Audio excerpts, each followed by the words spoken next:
எதிர்பார்ப்பு நாங்க பயங்கரமா உளவுத்துறை அரண்டுருச்சு. உளவுத்துறை தான் நான் சொல்றேன். உளவுத்துறை பேசும்பொழுது எதிர்பார்ப்புங்கிறது எங்களுக்கு வந்து பயங்கர எக்ஸ்பெக்டேஷன் இருந்துச்சு. ரியாலிட்டியில பார்க்கும் பொழுது அது வந்து என்ன இது 4 நிமிஷம் 3 நிமிஷம் 2 நிமிஷம் தான் பேசிட்டு போறதுக்கு எதுக்கு இவ்வளவு கஷ்டப்படுறாங்க இவ்வளவு எவ்வளவு நேரம் பேசணும்னு முக்கியம் இல்லை, என்ன பேசணுன்றது தான் முக்கியம். 24 பேர் லாக்அப்டத்தில் மரணம் அடைஞ்சிருக்காங்க. அவங்களுக்கு வந்து நிதியுதவி கொடுத்தீங்களா, அவங்களுக்கு சாரி சொன்னீங்களா, எதுக்கு நடந்துச்சு அப்படி நீதி வேண்டும் நீதி வேண்டும் சொல்லித்தான் அந்த குறிப்பிட்ட நேரத்தில் என்ன சொல்லணுமோ அது தெளிவாக சொல்லியாச்சு.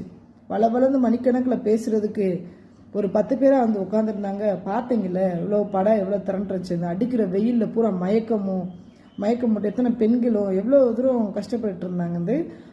மக்களுடைய நலனை கருதி எங்கள் அண்ணா வந்து ஷார்ட்டாக பேசியிருக்காரு. ஷார்ட்டாக பேச வேண்டியது புரிய வேண்டியது உங்களுக்கு புரிஞ்சா போதுண்டு.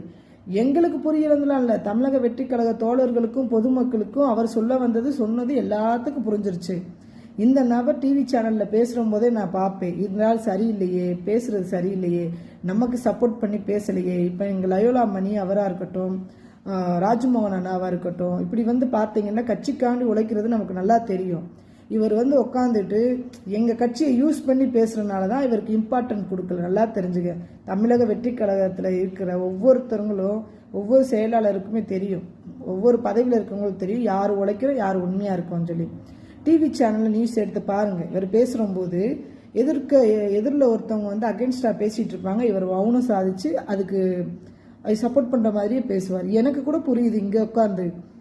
அப்போ கட்சியில் இருக்க தோழர்கள் அனுபவம் உள்ளவங்களுக்கெல்லாம் தெரியாதா இந்த நபர் என்ன பண்ணுறாங்கன்னு சொல்லி. ஸோ உள்ளே போகிற மாதிரி போய் இவ்வளவு பேச வேண்டிய அவசியமே இல்லை. இவர் வளவளந்து பேசியிருக்காரு, நான் சேனலை மாற்றி விட்டுருவேன் என்னடா பேசுகிறாரு அப்படின்ட்டு. அதனால் பேசி பேசி பேசி நாட்டை அழிச்சது போதும், சிம்பிளாக பேசினாலே மக்களுக்கு புரியும்.